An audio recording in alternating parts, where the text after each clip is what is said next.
औज़ुबिल्लाहिमिनश्शैतानिर्रजीम बिस्मिल्लाहिर्रहमानिर्रहीम रब्बि इश्रह ली सदरी व यस्सिर ली अमरी वहलुल उक़दतम मिन लिसानी यफ़क़हू क़ौली अल्लाहुम्मा अफ़्तह अलैना हिकमतक वंशुर रहमतक या ज़ल जलाली वल इकराम अल्लाहुम्मा इन्नी अस्अलुका इल्मन नाफ़िअन व अमलन मुतक़ब्बलन व रिज़्क़न तय्यिबा अल्लाहुम्मा आफ़िनी फ़ी बदनी अल्लाहुम्मा आफ़िनी फ़ी सम्मी अल्लाहुम्मा आफ़िनी फ़ी बसरी ला इलाहा इल्ला अंता सुब्हानक इन्नी कुन्तु मिनज़ ज़ालिमीन rabbi ज़िदनी इल्मा rabbi ज़िदनी इल्मा rabbi ज़िदनी इल्मा. Assalamu alaikum everyone. Okay, now today we are going to solve nested if statements, and here is the algorithm. Have a look at the algorithm below that specifies what happens if the value of choice 1, 2, 3 or 4. Pseudocode is written over here, and these are the choices we have over here. So when user will enter here, case of otherwise only is used in the pseudocode. But when you will convert this into Python language, so we will use multiple if statements. I will show you practically how we will implement this algorithm pseudocode and convert into the Python high level language. So here is what case of is what case is a keyword, of is a keyword, and choice is a variable name. So here again, and these are the options over here. And then answer is a variable name, meaningful variable name. Num1 is a variable name, num2 is a variable name. It means that they are defined. These two values we are getting the input from user somewhere over here at the top. So when user will enter choice 2, these options will appear on the screen. When user will select option 2 means it performs subtraction, and then you will get the answer. We will add one more statement which will print its result as well over here. So I am going to rewrite this algorithm, and then we will do what? We will convert into Python high level language. I am going to take input of these two numbers over here. So I am going to write here input. We have to use the capital letters when you are defining input or output, or you are using keywords like, for example, a conditional statement, if statement, or for you are using repetition loop. You have to write over here like that in caps. So now I am going to write here, let's take input num1 comma num2. Comma is a separator. It shows that I am taking both inputs over here. User will enter number 1 and number 2. But when I will convert into pseudocode, I will write the proper message for them. Please enter number 1, first number, please enter number 2. Its syntax is different. So basic concept is same. Okay, now we have taken the input over here. Now it's very easy. Now, and one more.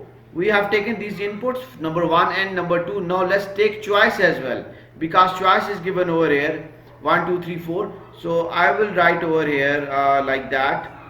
I am going to add this statement over here. Let's write it and then write the variable name choice. I am going to use the same variable name, C capital choice. So choice is what? So we need to display the message as well. Before writing this message, I am going to display a message. Okay, please press 1 for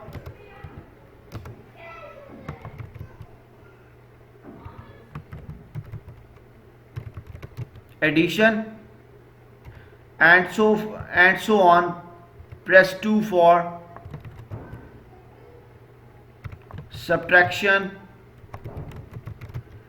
and so on. And after that, after these double quotation, I am going to put a comma here which will separate this string with whatever we have in double quotation will print as it is on the screen, and this comma, it will separate string and this variable.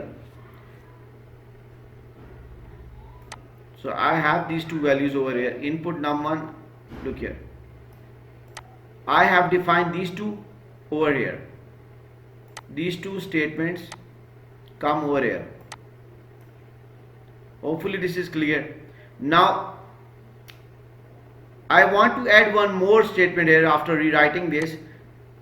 after applying the addition, user will enter 1, so 1 will enter over in a choice, so in 1 will come over here, and now it will perform what, num1 plus num2 addition, and then store its data answers to in this variable, which is answer. So and here this arrow shows is equal to. So in the programming statement we use this as an assignment operator, and here we are using this arrow which indicates whatever we have on the right side after applying processing or different operation, that will be assigned to the left side over here. So after this statement we need to add one more statement over here which will show the result of this output, then space. I'm going to print a message here which will be like that.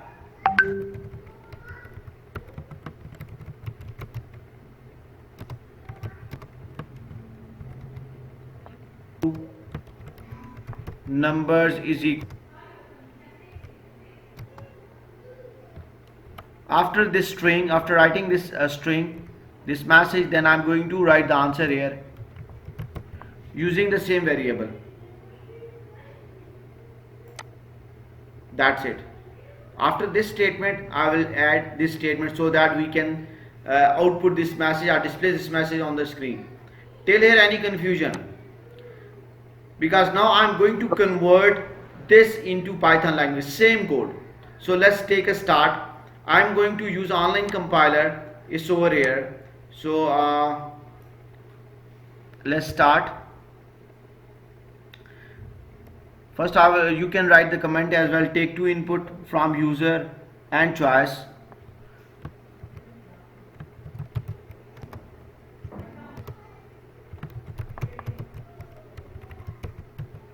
Take two numbers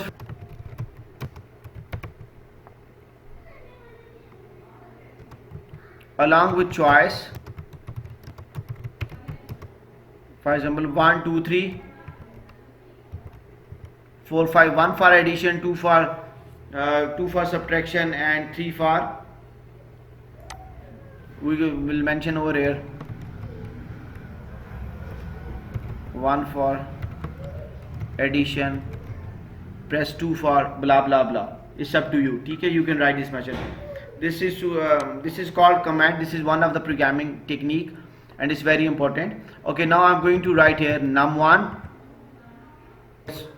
put is equal to sign, and after that use int function, integer function I'm using here because I want to store integer value in this variable. This is meaningful variable name.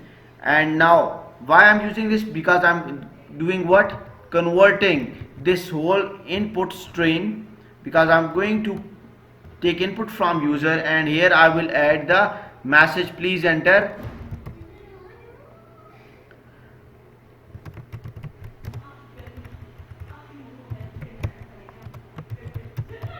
equal to done. Okay, now second number,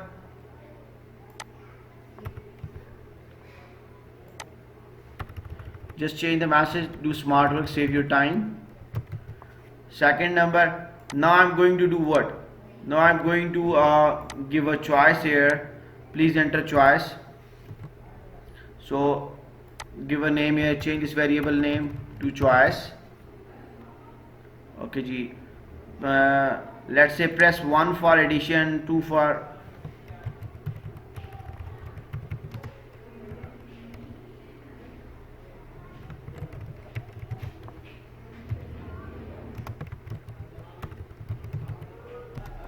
press 2 for subtraction, and so on. Rest you can add. Okay, now till here we have done this algorithm. Till here I have declared I have taken input num1 num2 and please enter 1 for addition, 2 for subtraction, choice. Okay, in this choice variable it will store. Now let's proceed. Now let's apply over here what, conditional statement. If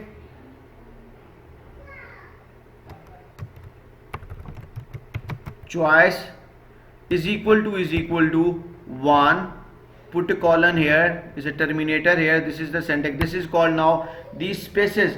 After pressing enter button, Python will add these spaces, extra spaces. It shows that this statement that I'm going to write here is a part of the conditional statement, this statement number 5. So this is called indentation. This is very important. If you don't give these indentation, you will Python will ignore you haven't written anything in the body of if statement. Then it will jump to the next instruction. It will not consider it's part of if statement. So now I'm going to write here, press for addition. So now let's do addition. What was the variable answer? Answer is equal to num1 plus num2. Very easy. Done. Calculation done. Arithmetic operator I have. This is one of the arithmetic operator addition. Now let's print this result as well. Print. Let's print a suitable message.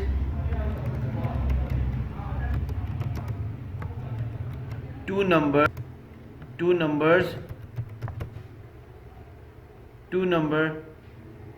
is equal to, give a space over here, and after that put comma separator. Now use this variable as it is, copy and paste it over here as it is. Okay, now let's check this, run this code. Okay, now enter first number, let's say 23. Enter second number, let's say 12. What will be the outcome? 30, 35. Expected outcome should be 35. Okay, now I've taken two numbers. Now press 1 for addition, 2 for subtraction. Fine, this is the next message. So now press 1, enter. Addition of two numbers is equal to 35. So this is our first phase. Now second phase, heading towards the second phase. Now I'm going to use what this statement is not. User will enter 2. Now here I will write elif. Elif mean please check the second criteria. I'm going to use these statements over here like that. What if, just makes few changes over here. If choice is equal to 2, then change the operator, change the operator over here, convert it into minus sign, and here just change the message. Difference of two number. Difference and subtraction is same thing, isn't it? Difference of two number is equal to answer. Now I'm going to add one more. Now I'm going to copy this elif statement. Please, if this is not working, then please check this criteria. Elif. What if user will enter 3? Then do what? Go for multiplication. Then I will change this message. I will write here product of two number. Product of two number is equal to answer. Okay. What if user will select 4? 4 option is not there. Or 4, 5, 6. Then else.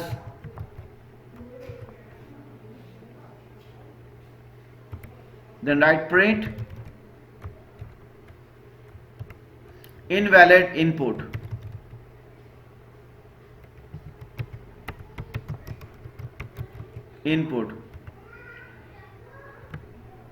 Then press 1 for addition, 2 for this, and I will add one more statement over here.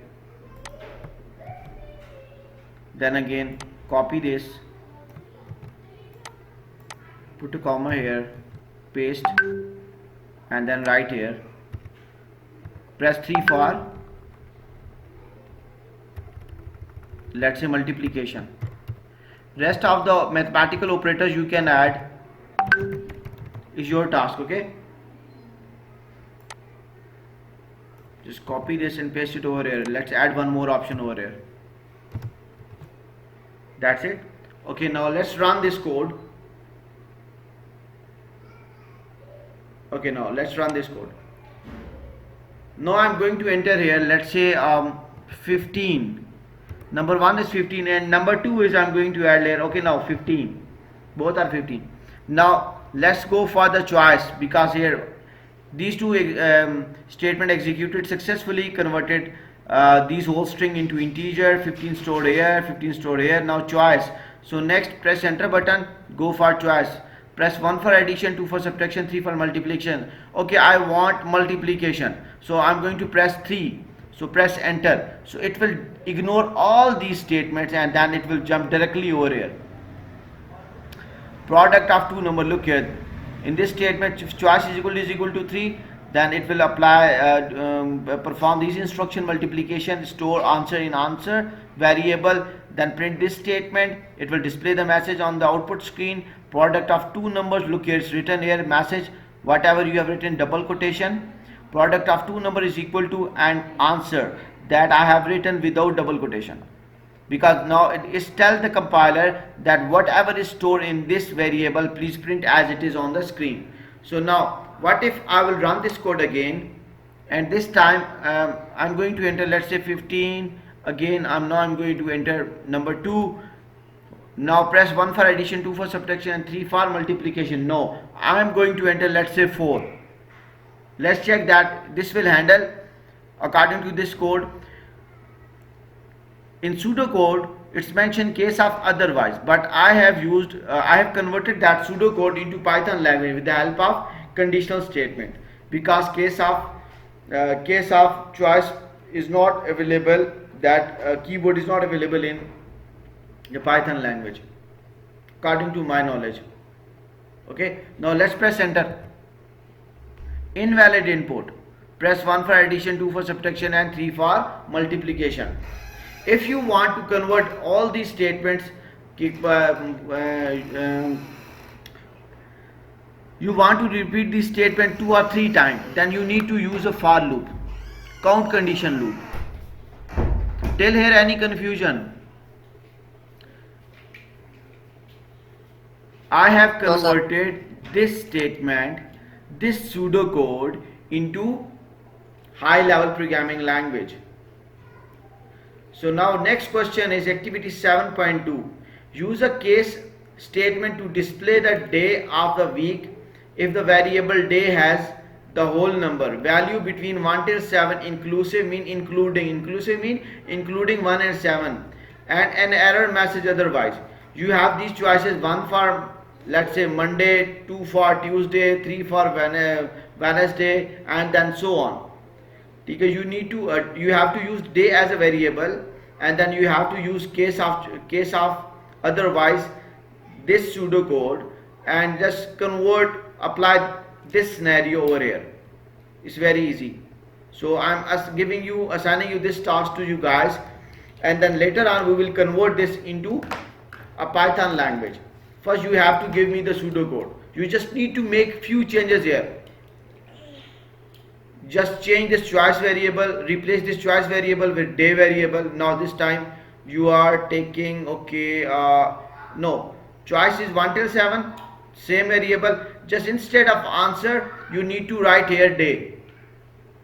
Rest I want to check your logic. I have given you a clues, so now please do it. If you like this video, please like and subscribe and share this video, and subscribe my channel. So look here. Thank you very much.